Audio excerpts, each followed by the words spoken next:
Previously on Ace Attorney. It started as a way to counter the dirty tricks of your trade like falsified evidence. But it turned out to be quite handy, efficient even. Handy? Efficient? Yeah, made my job real easy.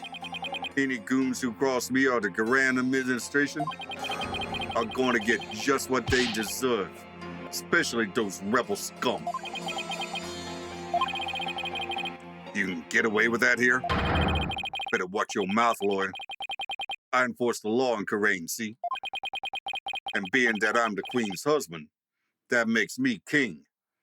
No, it makes you a prince. The queen's consort. You hold no power in a matriarchy. Hello, YouTube. I'm Unca Crunk. Welcome back to Ace Attorney and day one of the trial of my fate. May 11th, 9:40 a.m., High Court of Karain. Accused lobby. I wasn't able to find any conclusive evidence yesterday. But if I can figure out Lady Kira's motive for threatening the High Priest, then maybe...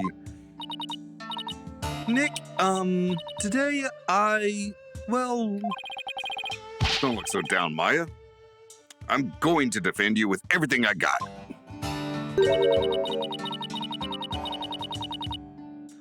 You would do well to cease this insanity while you still can. As I said yesterday, I'm going to defend my client in court.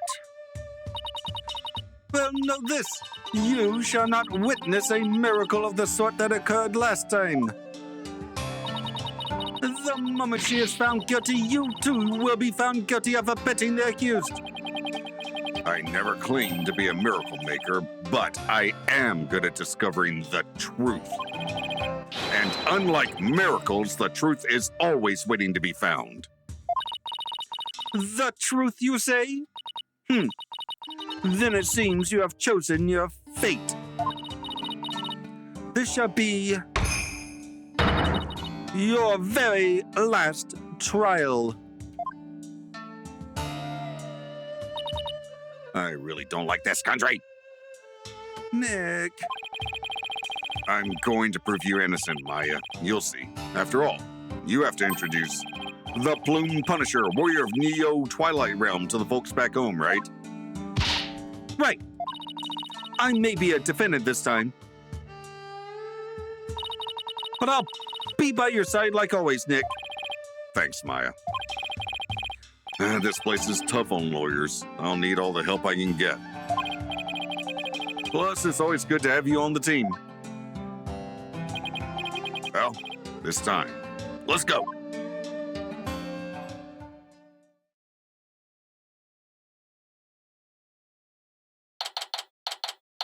May 11th, still.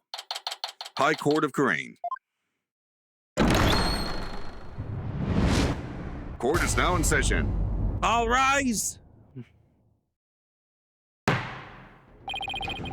Let the trial of Maya Fay begin. The defense is ready, Your Majesty.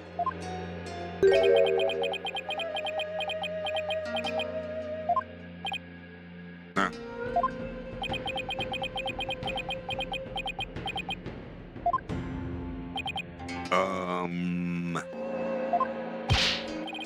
Quick!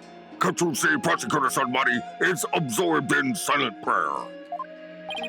Great. Trial's barely started and the judge is already mad at me.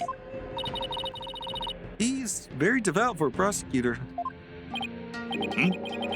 Why is the accused standing over there?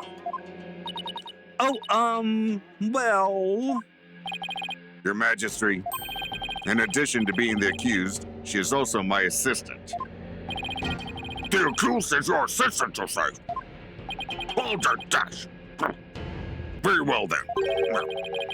A criminal does indeed make a fitting partner to a lawyer without a filed soul.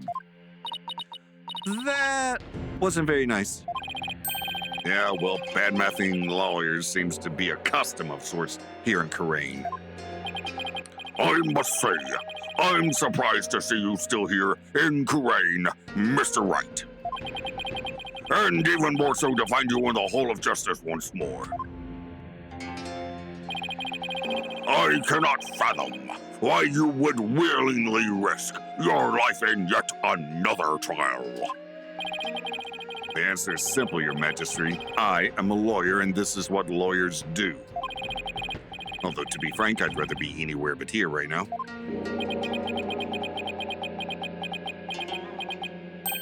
Oh, have you finally woken up? Such foolishness. Look, prosecutor, somebody! Are you ready to begin now? Yes, Your Majesty. The prosecution is ready. Let us begin without further delay.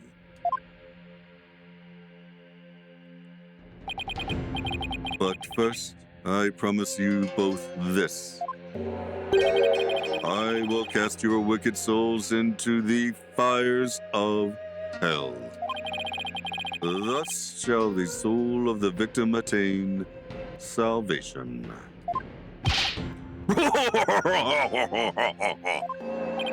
Splendid! I would expect nothing less of you, Prosecutor Sunmoney. Please save the victim's soul, Prosecutor Sunmoney. Push the wicked lawyer who dares to stop these last rites. I think I'll pass on that whole fire and brimstone deal. But I'm not surprised by your words or stance, considering what Apollo's told me about you.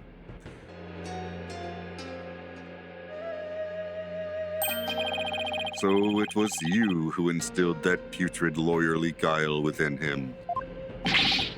Putrid what? He too must soon face the fires, lest his soul be lost to redemption. But I shall send you on ahead, so that he will not be lonely when he arrives. Sorry, but I'm afraid it won't be that easy. People say I never know when to give up. Nervous, Maya? Hello. It feels like it's been ages since we stood side by side like this in court. Too bad I'm the defendant again. Don't worry. We haven't lost a case together yet. You're right. Let's give this everything we've got, Nick. Now then, Prosecutor Sunmoney, would you please explain the case at hand? Of course, Your Majesty. Let us begin the last rites of the victim. Maya Fey has been charged with the crime of murder. The victim of her heinous crime was High Priest Trust in Me. He was conducting the purification rite when he was brutally slain. And the cause of death? Let us review the victim's autopsy report and the crime scene photo, shall we? The cause of death was blood loss from a stab wound delivered to the abdomen. The murder weapon was most likely the Warbird dagger, which was used in the rite. However, the weapon has yet to be found, though the scene was thoroughly searched. A sacred relic used as a tool of murder?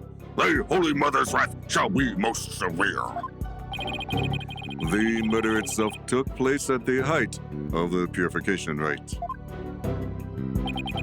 The accused had donned Lady Kira's sacred robes, and the victim was there to offer prayers as a high priest of Koreanism. During the rite, the victim and the accused were the only two at the inner sanctum. Therefore, the only person who could have slain the victim is Maya Fey.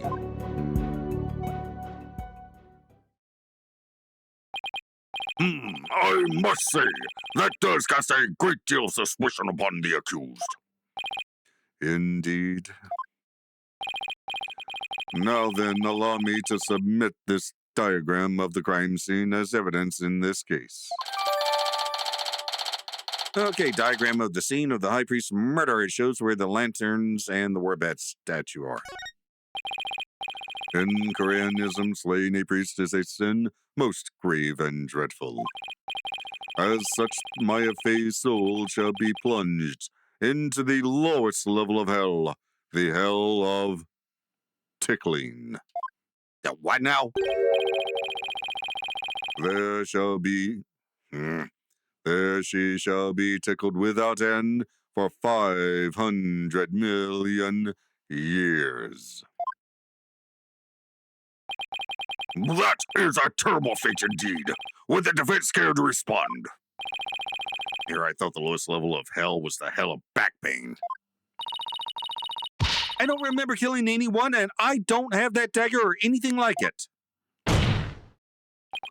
As my client stated, she has no memory of the event as described by the prosecution. But more importantly, she had no motive to kill the High Priest in the first place. Objection!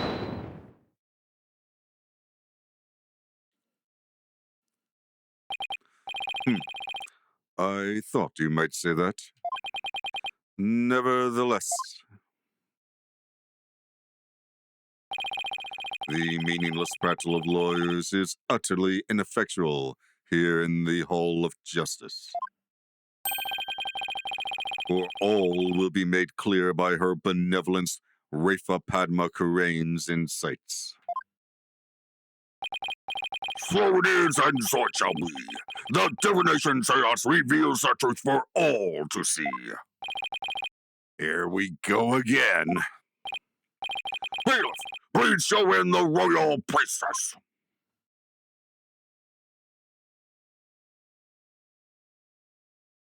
And of course, this will not show anything even remotely accurate. Well, or This Princess Rafa, how beautiful she is, and all glory to the Holy Mother for this blessed day. as popular as ever, I see. Rest assured, good people of Kurain, I will defeat this murderer and her abettor. They shall not escape on their Freedom Express today. What a joy it is to have the royal priestess back in the Hall of Justice. May the Holy Mother grant us her divine favor, or the Hara Korain.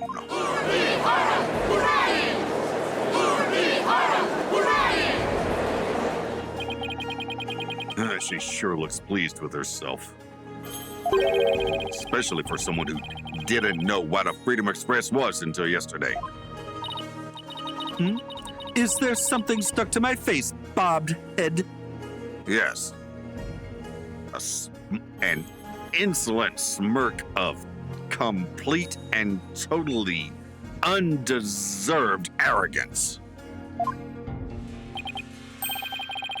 I mean, nothing, your benevolence. Know then your benevolence, the divination seance, if you please. And of course, this will show nothing of any use to us as the defense. Very well. Nine, my robe.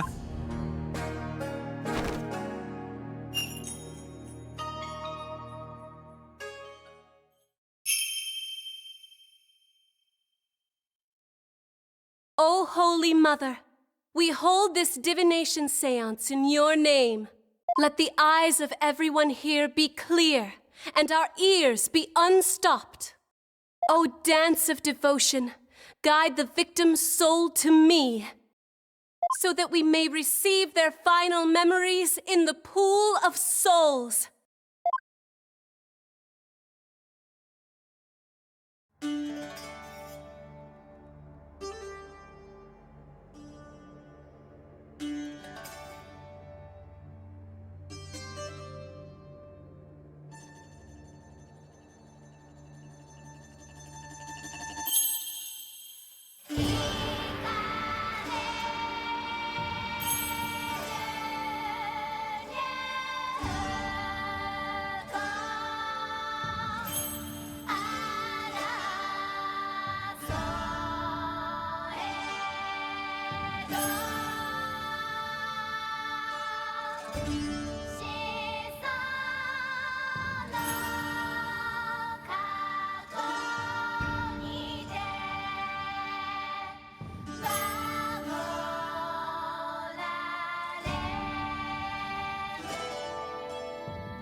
Wind.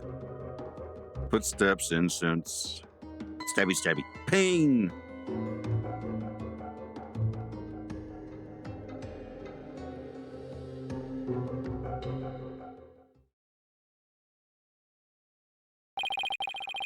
The victim's Mutama has spoken. The divination seance is complete. Great. Another clearly incriminating seance vision. Well, didn't show Maya putting on the costume. Didn't show Maya at all after he raised up the prayer sheet. Hey, Maya, do you have to dance to, channel spirit? No, of course not. You've seen me try to dance. I don't so much dance as I do kind of wobble in place. Yeah. Seems a lot of faff for nothing. It could not be any clearer, O foul defense. The accused donned the sacred robes of Lady Kira and then attacked the victim. Oh, how very terrible it must have been. The figure of Lady Kira lit against the dim lantern light. The scent of incense growing ever more potent as she drew near. One can almost sense the horror Abbot in me must have felt.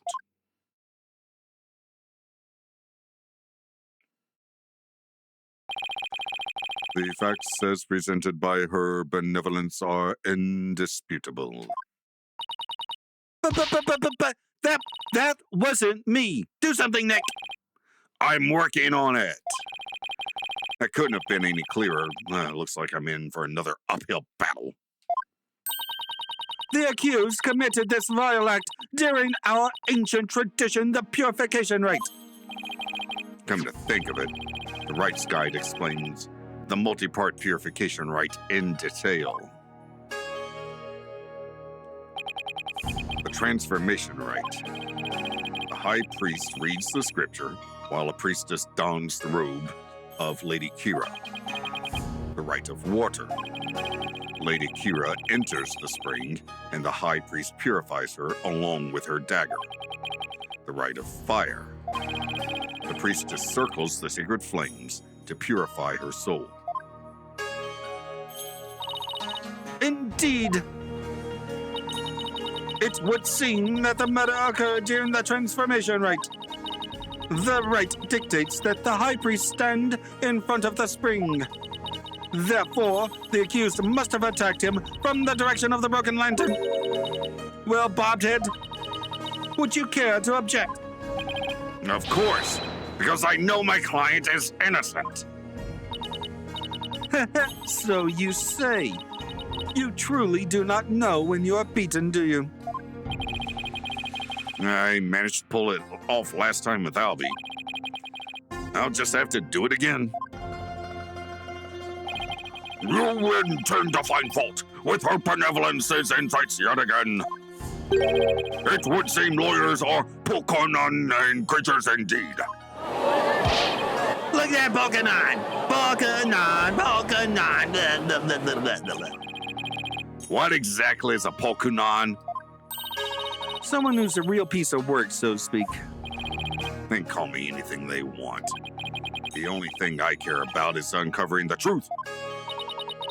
So, Bobhead, are you foolish enough to risk your life for your so-called truth? Because my insights are the truth. To deny them is to willingly dig your own grave. Your insights are incomplete. And you're biased.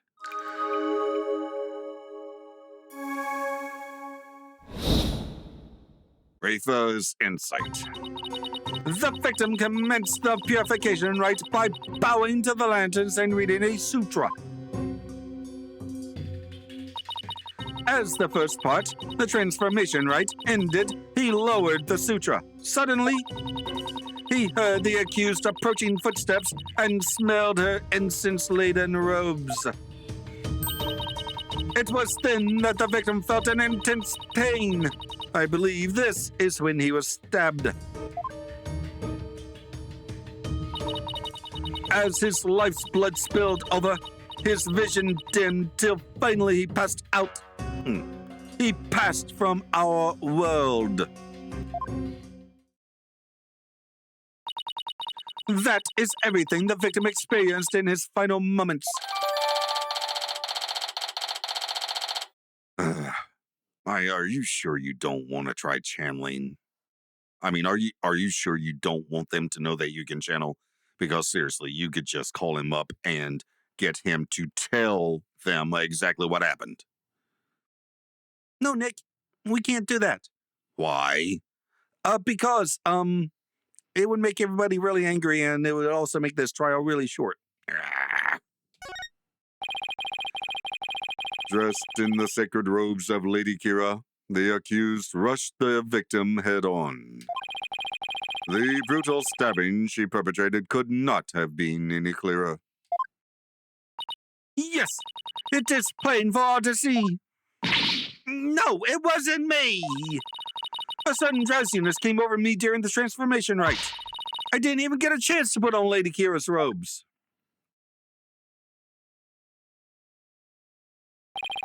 You waste our time with such meaningless statements, accused.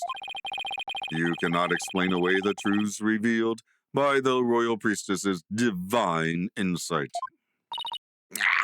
How did you end up finding contradictions last time? The deceased's final memories include all 5 senses. Oh, you mean those words that appeared in the pool of souls? It looked to me like the bigger the word, the stronger the sensation was to the victim. Yeah, that's how it looked to me too.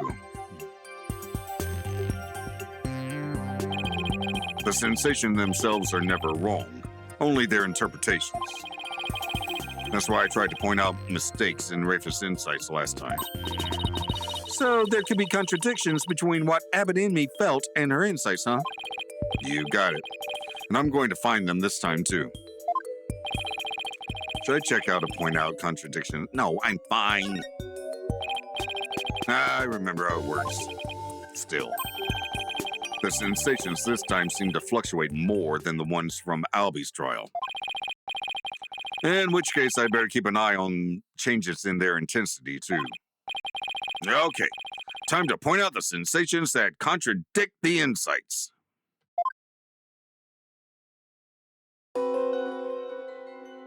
Okay, the victim commenced the purification rite by bowing to the lanterns and reading the sutra.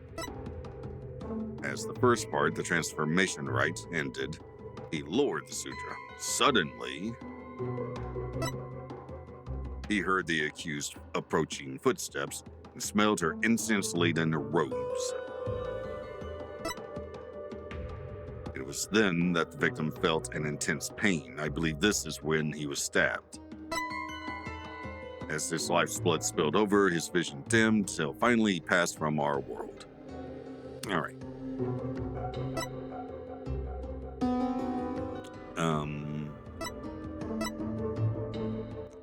Three, four. Let's see.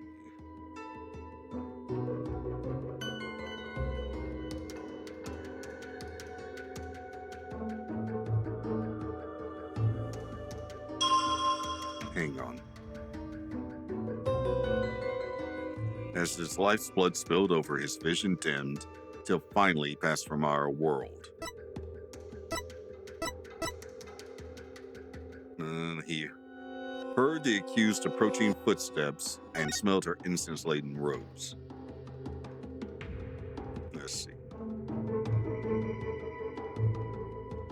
Wind, footsteps, incense. Okay, hang on, stop.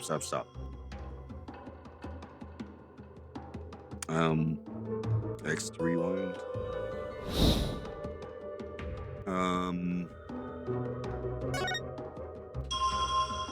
All right, let's see.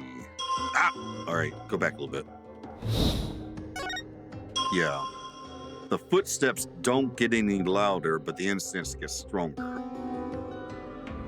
All right, let's try that.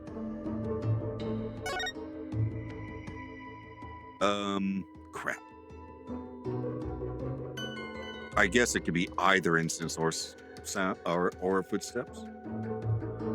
Objection! Let's see. The victim supposedly heard the accused approaching footsteps, but did he really? What nonsense is this? Is it not abundantly clear? No, it's not. Because there is something strange about those footsteps. Strange. Explain yourself, Bobhead. The footsteps are strange because they don't get louder. They're not getting any louder. And why exactly does that matter? Please focus your attention on the incense the victim smelled. The scent grows stronger as the accused approaches. If the accused really had approached the victim, the sound of her footsteps would have grown louder as the scent of incense grew stronger. Why? That makes perfect sense. How can this be explained, your benevolence? Well, there must be a reason. Objection! It is as they say, even a putrid worm of a lawyer will turn. What does that even mean? He's not exactly singing your praises, that's for sure. Still, we cannot discount this information solely on account of its lawyerly source. Your benevolence. Perhaps you must listen more carefully to the abbot's mitama. Listen more carefully. What's he talking about? Yes, it would appear so. I shall try to refine the sensation. Refine the sensation? I can more accurately gauge sensations by deepening my communications with a matama. Well, why don't you do that the first time? And why have we never done this before? By refining a sensation, a clearer picture of the truth can be discovered.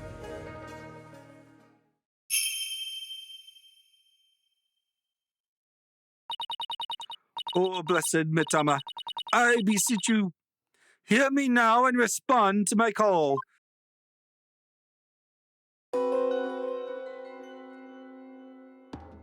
Bells. Footsteps changed into bells? What could this mean?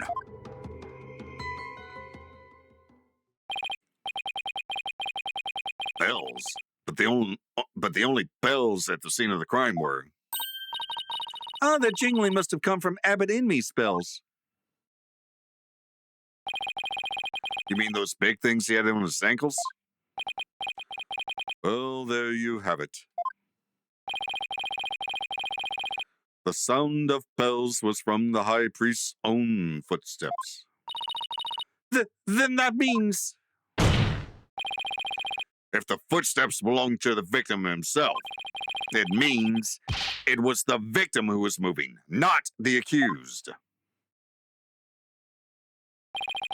The victim was the one who went running toward the broken lantern from the spring. A far cry from what a benevolence's insight would have us believe.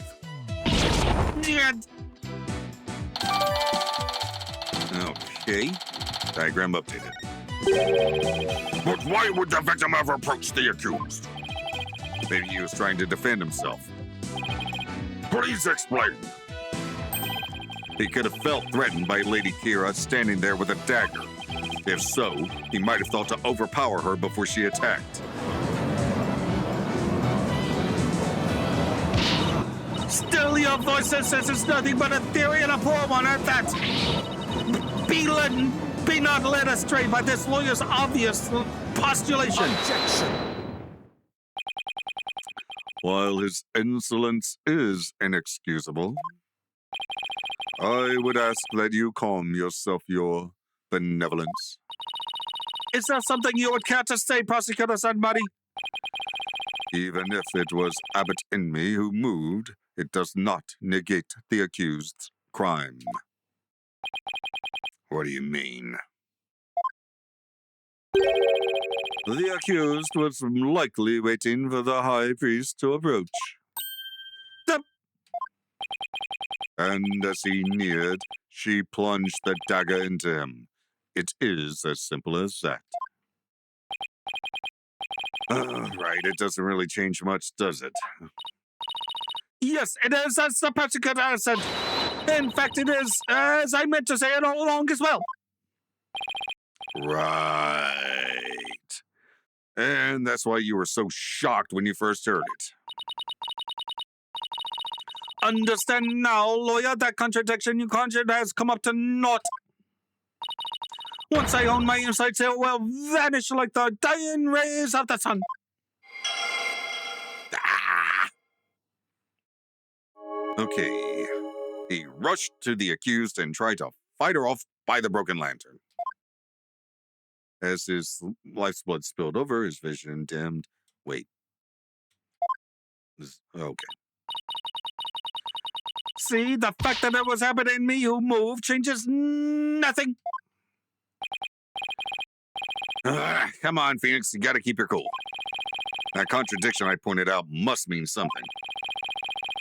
That one sensation changed after Princess Rafa refined her vision. Stands to reason that something else might have changed too because of the refinement.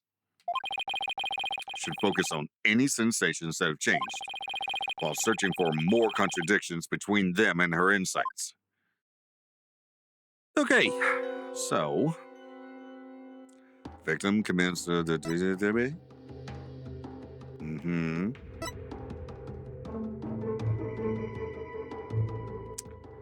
First to the intense pain. This one he was stabbed. Life's blood spilled over.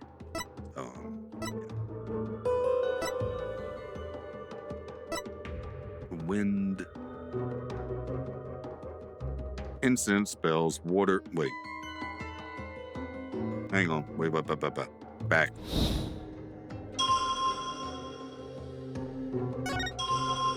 All right.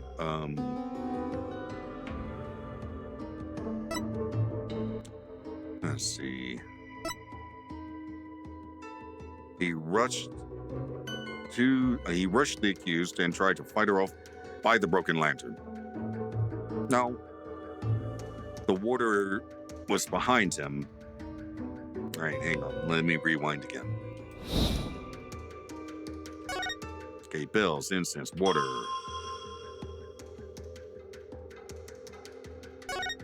All right, what is this? All right, that's a sound. Sound of water should not have gotten stronger. If he was running away from the water. Objection! Don't know what that means. Hold it. How do we know the purification rite was performed exactly as it was supposed to be? that's easy. Is it?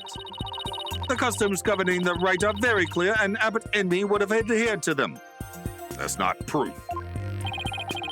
No, that's strange. Mr. Wright, would you care to explain just what is so strange? Yes, I would ask you to consider the sound of the victim's footsteps. Again.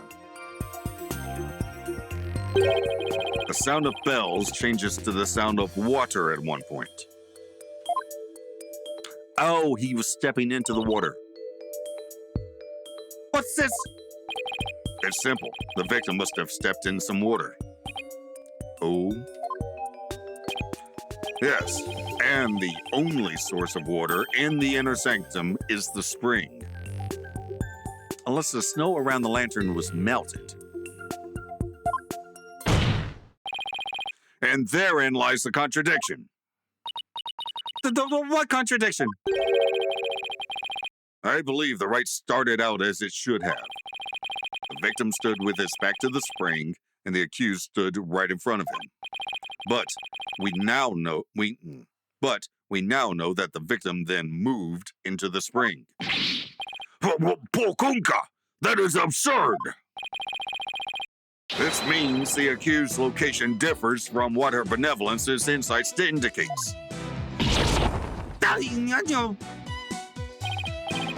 Then, where do you propose the accused stood once she donned Lady Kira's robes? Based on the sound of the victim's footsteps, I believe Maya was standing here. In the thingy? Or, oh, wait. Well, the robes were found right here. And he was found right here, so there. Oh, he was over here, and she ran across the spring over to here, where she stabbed him. Take that! Do you really believe the accused was standing there? Not when you say it that way, Your Majesty. No. Damn it.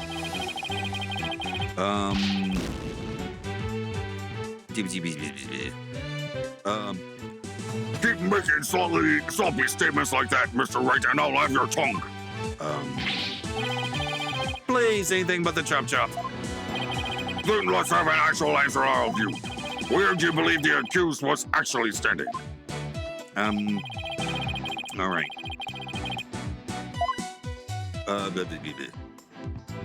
In the spring? Take that! Until this moment, we've all just assumed that Abbott and me and Miss Fay were standing where they were supposed to be. That's shown in this Wright's guide. In short, the victim should have been standing with his back to the spring and the accused in front. However, if that is how they were really standing, he couldn't have stepped into the spring as he approached her. The problem is the victim did step into the spring. This can only mean that Miss Fay had actually been standing in the water. But if this is true, then their positions would have been completely reversed. Still not sure how this helps us. But what is going on here, Miss Fay? Were you really standing in the spring? I'm sorry, but I barely remember anything about the rite.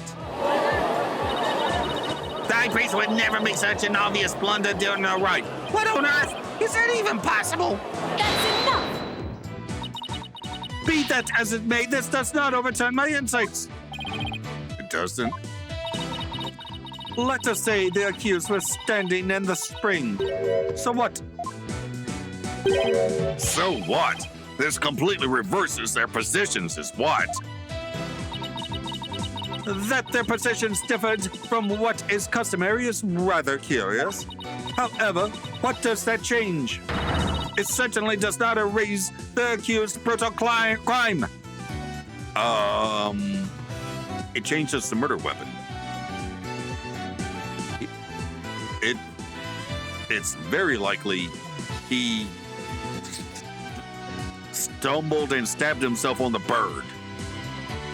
There was blood all over the bird, and the bird is very, very spiky.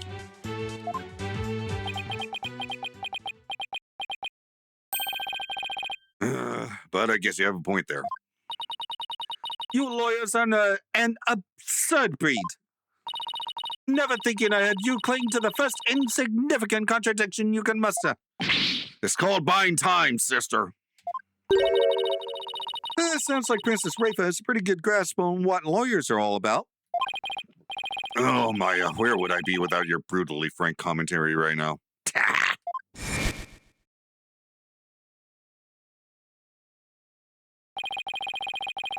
Is this contradiction really meaningless?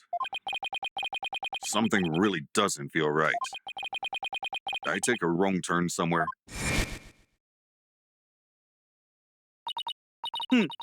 I will now amend my insight to account for this new truth. Insight revised. All right. He rushed the accused and tried to fight her off by the poolside lantern. Okay.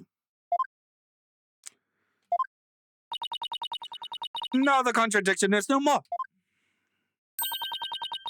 But the truth of the matter still stands, no matter how stubbornly you deny it.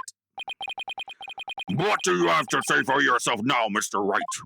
Ah, Nick! Your Majesty, this lawyer may have raised a trivial objection, but her benevolence's insights have no further inadequacies of any kind. Yes, so it would seem. Wait a second, but there is another contradiction.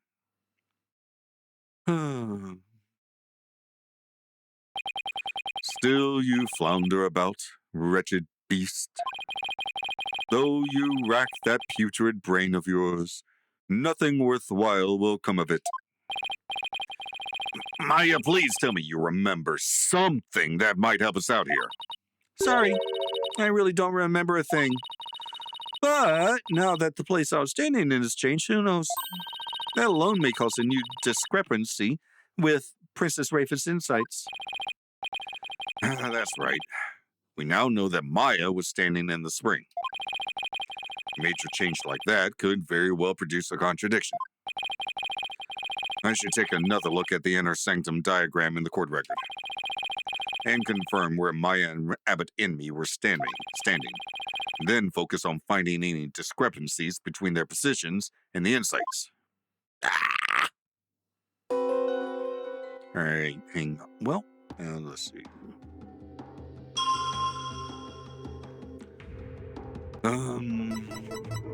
Where'd it go? Oh, it's the very last one. Okay,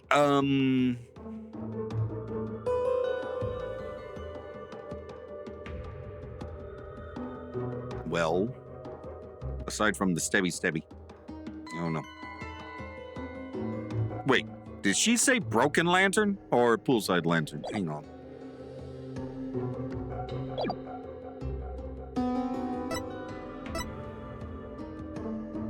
Springside lantern. Okay, never mind. That's not it. Oh,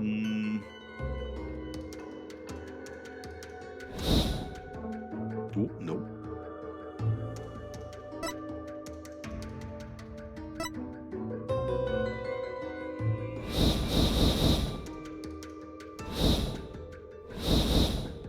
Okay.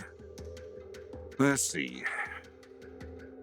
Oh, okay. Lantern. Yeah. Lantern to the left. Lantern to the right. Okay. Anything weird about that?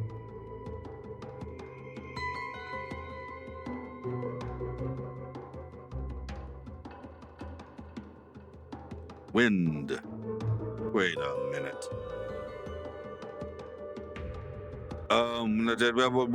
Whoa. Stop.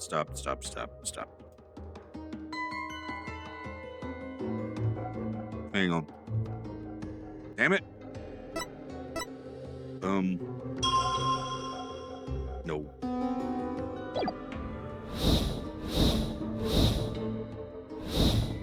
Okay. Nope, stop. Ah. Go back.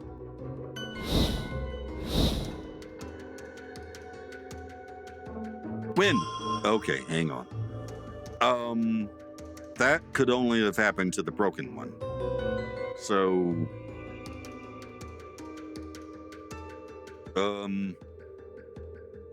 what?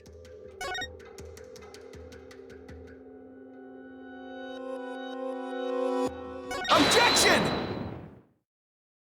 Okay, I don't know what this means, but your benevolence, I found a new contradiction. You did? Oh, no, darling, it is but another of your vile attempts to slander my insights. Nope. Take a good look at what the victim saw. It just might change your mind. The lantern flame behind the accused was flickering. There's nothing unusual about that, especially as the wind had stirred. No, that's where you're wrong, as you so often are. If the accused had been standing in the spring, then what you see here should be one of the lanterns flanking the statue. I fail to see your point. My point is, something is wrong here. The two lanterns flanking the statue were both outfitted with glass wind guards. So neither lantern's flame should have been flickering in the wind in the first place.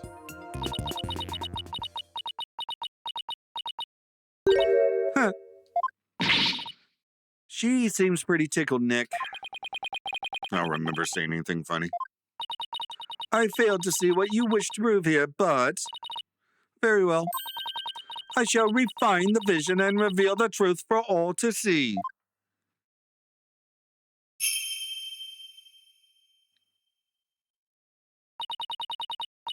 Oh, blessed Mitama, I beseech you, fix your sight upon the lantern there.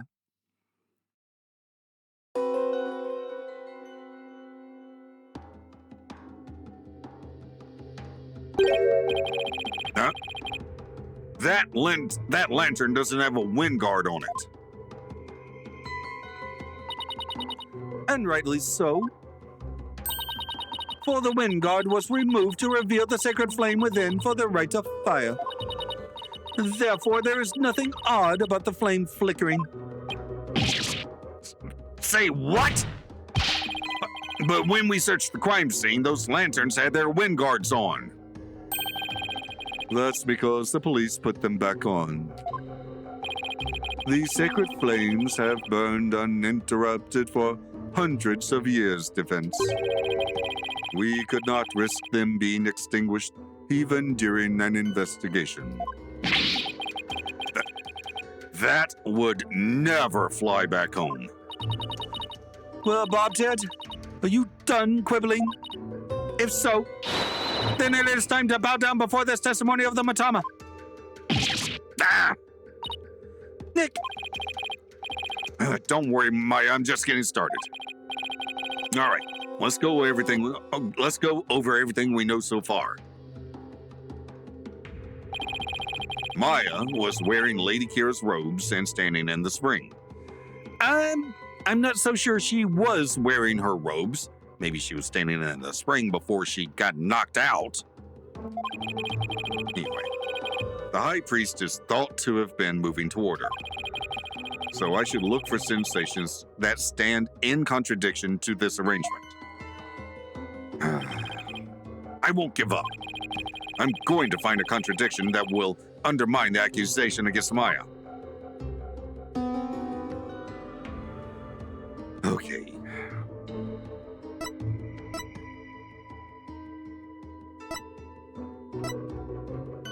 All right, stop.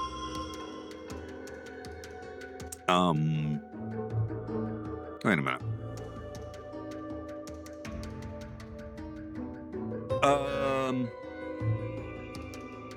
Let's go back. All right. Okay, it's still the broken one. It is still the broken one. It's right the first time. It's broken. Objection!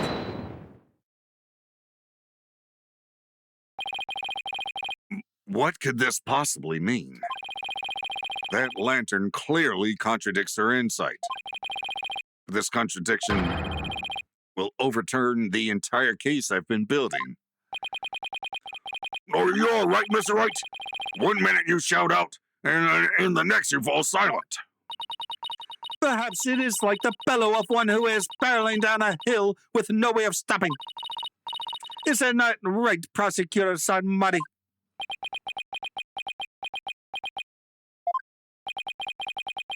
Don't get cold feet now, Phoenix. Even if this overturns the entire case you've built so far, the only way is to keep moving forward, because that is where we'll find the truth. Sorry, but I'm not barreling down a hill.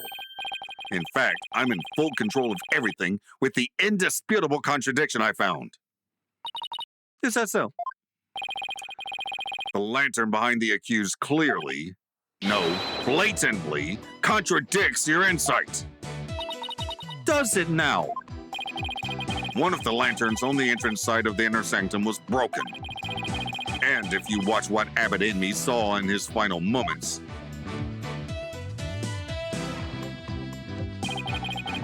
you will notice that the lantern behind the praying form of Miss Faye is broken. Oh. The lantern behind Lady Kira, however, is still intact. All right. Yeah, this is bad.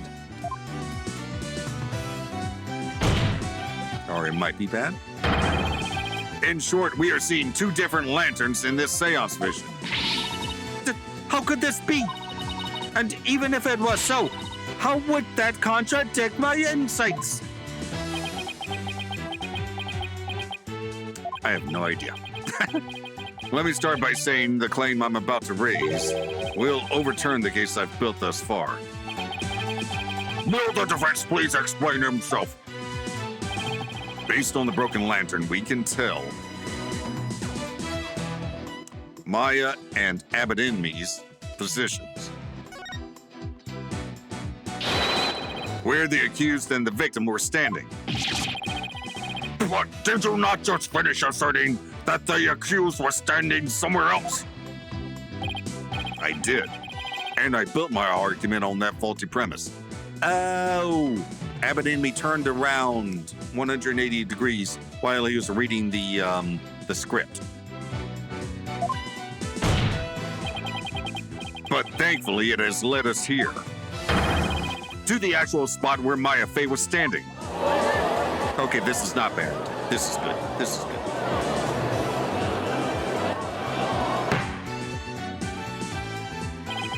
I must say, if the defense keeps changing its assertions in such a capricious manner, its credibility may come into question.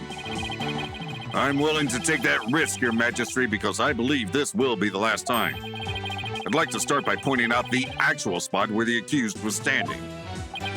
Very well. Show us where you now believe the accused was actually standing. Based on the location of the broken lantern, where was Maya really standing? Oh, about here-ish. Take that! I wasn't thinking straight before, but now it's all falling into place. We'd know the victim had stepped into the spring. That means Maya Faye had to have been standing in the water as he approached. However, his memory, which has only now become clear, reveals that Miss Faye was standing by the side of the broken lantern.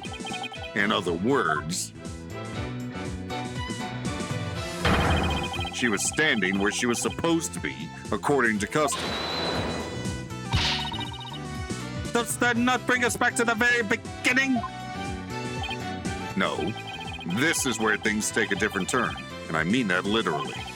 The victim had to have been moving toward the spring. That means that while he was moving, he had his back turned toward the accused. What's this? Do you mean to say the victim turned around during the rite? But such an image appears nowhere in the seance vision. Actually, it does appear.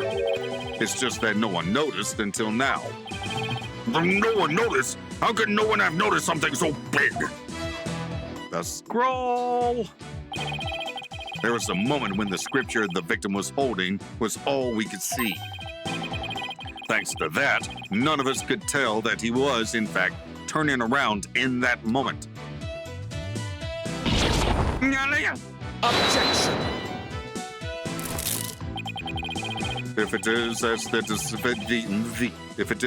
the defense asserts, then her benevolence insights no longer make sense.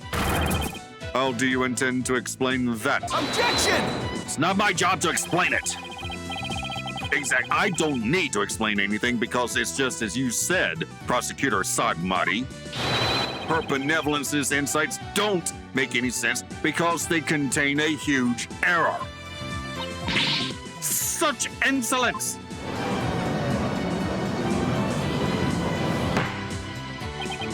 A huge error, you say? Do explain. The huge error is the number of people there. I believe this is what happened at the scene of the crime. The victim was reading a suture when suddenly he sensed someone behind him. He immediately looked back to see someone dressed as Lady Kira standing there. Wishing to see who it was, he approached the robed figure. That's when he was stabbed. This cannot be. Oh, but it can, and it is. The insight stating the accused stabbed the victim is wrong. And that is the real truth lying behind this testimony of the dead. Po. Po. Pococa!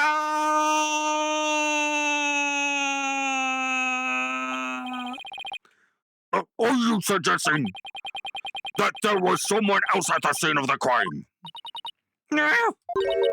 Have I misunderstood the voice of the Matama yet again?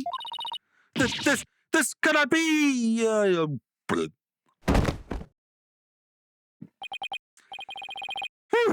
was a close one. But I managed to divine the true meaning behind the seance vision somehow. I should add these new facts to the court record. Because no one else is going to do it for me.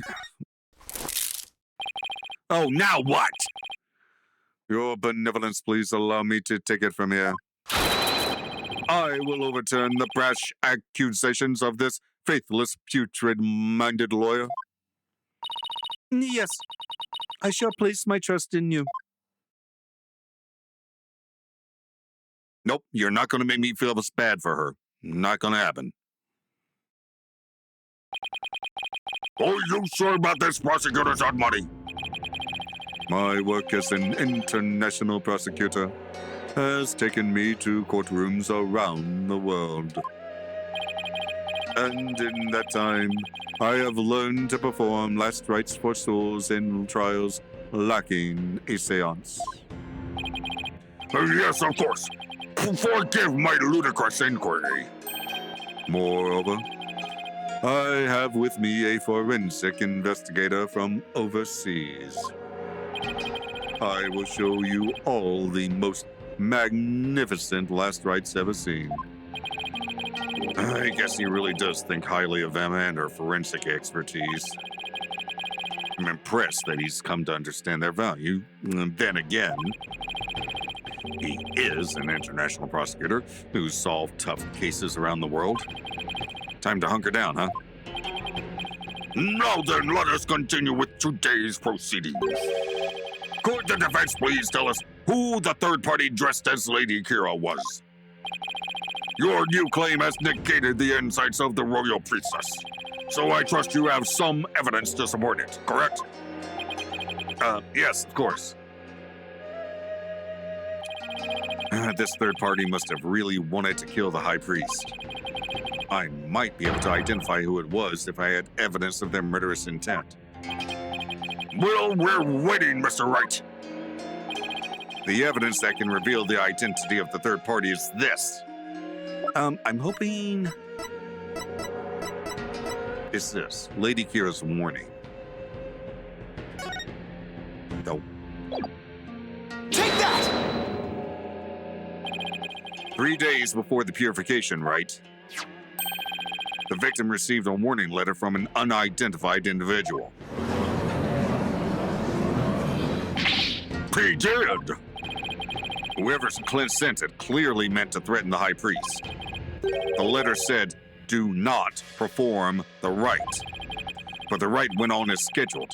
I believe this is why the high priest was murdered. Oh. Hang on, wait. Do not perform the rite because that's the night that the prisoner escaped. If the high priest performed the rite, then he might have witnessed the prisoner escaping, which would be bad for the prisoner. Right. Who do you suppose sent that letter? Wait, but... Hang on, wait, stop. That makes no sense because Lady Kira, the rebel hunter, put that prisoner there. Damn. A person with something to hide.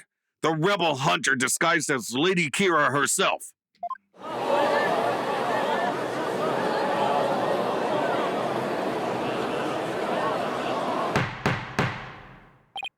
Peace!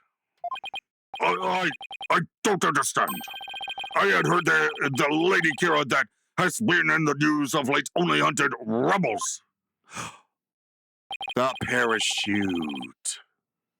The parachute was made out of prayer flags. And the some of the prayer flags had donated by Abbott and me written on them. Okay.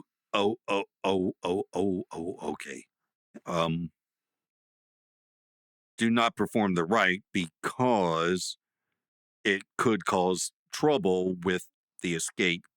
Okay, that's still true, but it didn't come from Lady Kira. Or, wait, it had to have come from Lady Kira. Damn it! I keep confusing myself. Fire! If so, why would she have killed the high priest? I have no idea. That is an excellent question. Maybe it would help to think of it this way. What if the high priest had secretly been a rebel? The high priest? He couldn't have possibly been a rebel. That's where I'm leaning right now because of the parachute thing and several other things. The high priest, a devout follower of Koreanism, a rebel? Do you even comprehend the blasphemy of which you speak? Well, do you? I too found it hard to believe at first.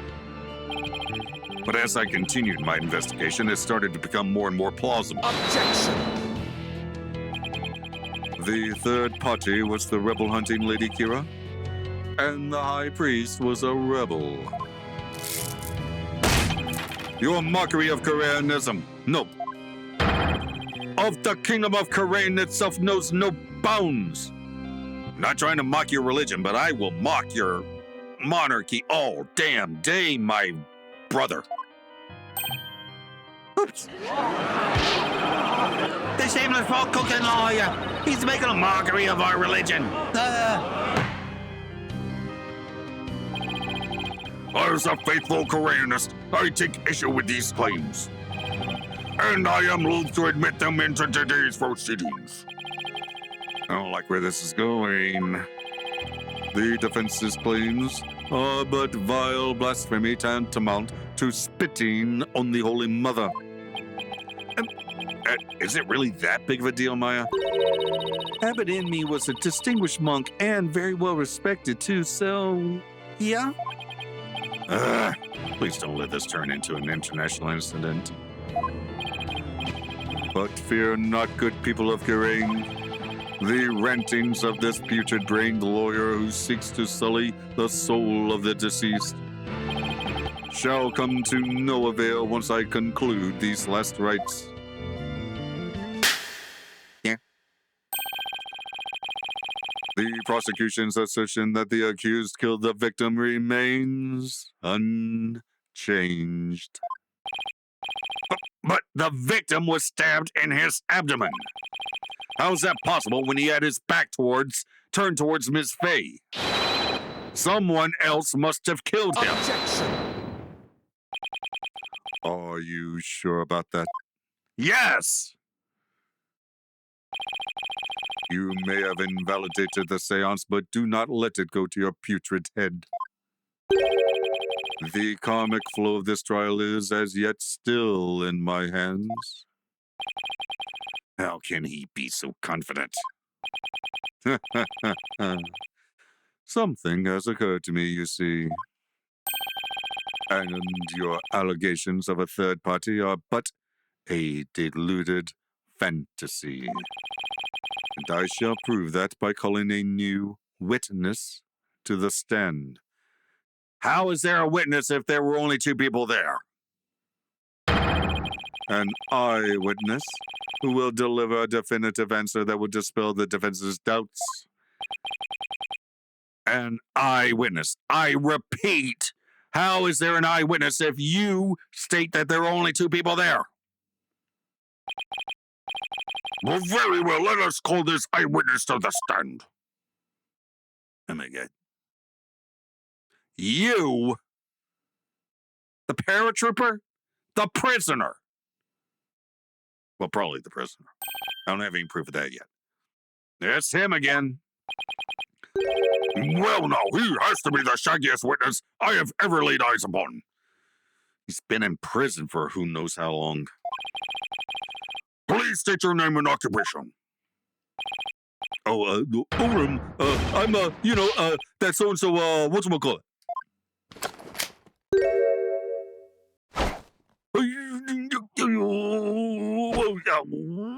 Oh, yeah.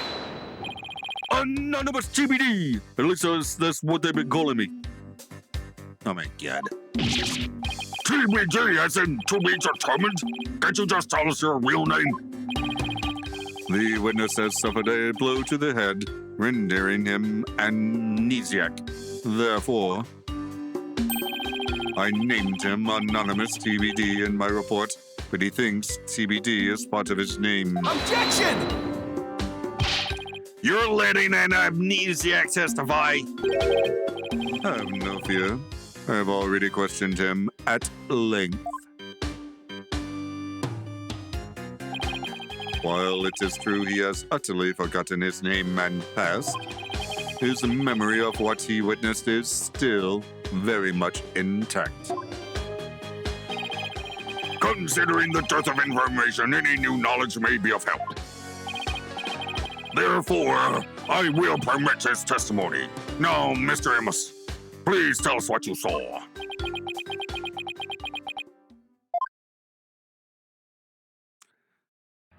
And we will get to this witness testimony in the next episode. To the outro! Okay, I think I've got it worked out. Abbott and me was a rebel and was helping our amnesiac paratrooper escape. You know, hence all the prayer flags that got made into a parachute. But instead of the rite of purification interfering with escape, it was meant as a cover. Okay, so I literally just thought of this part, but the Abbott himself struck Maya, so she wouldn't interfere. No, I have no idea if the wife was also a rebel. If not, then of course Abbott would, insist that Maya take her place, because drugging a pregnant woman, it would be highly irresponsible. Somehow, this vigilante Kira found out about the escape and warned the priest to not go through with it. He pressed on anyway, and the vigilante got there after Maya passed out, but before the prisoner arrived, and killed him. The robes found on the scene are probably the genuine article, and Maya never had a chance to put them on. Then the vigilante disappears, and the prisoner... by that I mean the vigilante showed up in cosplay robes. But anyway, after that, the vigilante disappears. The prisoner sees something he wildly misinterpreted, which we will hear about next time. In the meantime, up here's a playlist of my Persona 5 Royal playthrough, and down here is a video that YouTube recommends. Like, comment, and subscribe, and I'll see you in the next video. Bye!